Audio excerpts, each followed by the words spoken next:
Comment les bateaux ont été refoulés? Est-ce que vous connaissez l'histoire d'Exodus? Vous me laissez terminer? En 1920. Concrètement, vous voulez dire quoi, Alain Je veux dire Grèche? simplement que c'était pas la terre promise vers voilà. Jérusalem, mais si plutôt. on remonte à 3000 ans, mais il faut refaire les frontières du monde entier.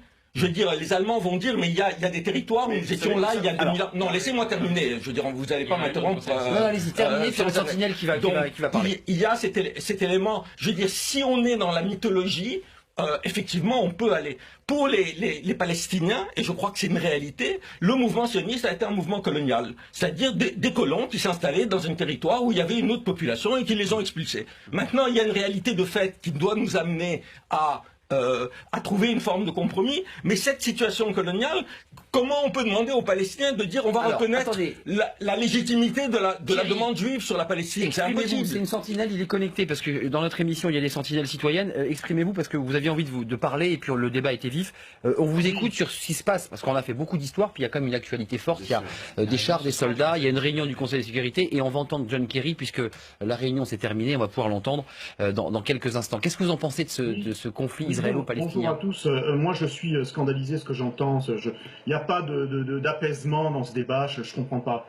Moi, la première chose qui a eu, effectivement, moi, qui m'a fait sursauter, c'est qu'on a un peuple israélien qui ne voit pas que son Premier ministre a appelé à la vendetta, à la vengeance. C'est ça être proche de Dieu? Alors, ce peuple juif, le peuple élu, qui ne dit pas à son Premier ministre « Halte, halte au feu !» Vous allez à la vengeance, c'est ignoble, c'est juste une honte.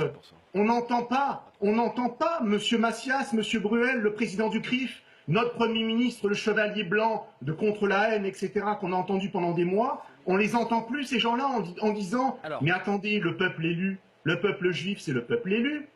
Mais alors, Thierry, vous n'en avez pas, on a entendu votre point de vue. Non, mais c'est juste inadmissible, la vendetta. La vendetta. Qu'est-ce que vous répondez? Vous avez été un des conseillers. Est-ce que c'est vrai? Il est manifestement, qu'est-ce que vous voulez, il a le discours typiquement antisémite. Voilà, ce que je peux répondre. C'est même pas la peine. Pour vous, c'est l'antisémitisme.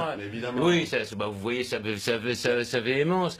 Les missiles viennent de Gaza. Israël s'est retiré de Gaza. Le Hamas prend le pouvoir, tire des missiles sur Israël. Israël essaye de. Les Français le voient, ça. Les Français normaux dans le pays le voient que Israël essaye de riposter en causant le moins de dégâts civils possible. Bon, et en même temps, aucun pays ne peut laisser tirer des missiles sur aucun pays. Ça n'existe pas dans l'histoire. Ça n'a jamais existé. Un pays est obligé de répondre. Et bon, ils le font comme ils peuvent avec la situation qui existe en essayant de causer le moins de morts civiles possible.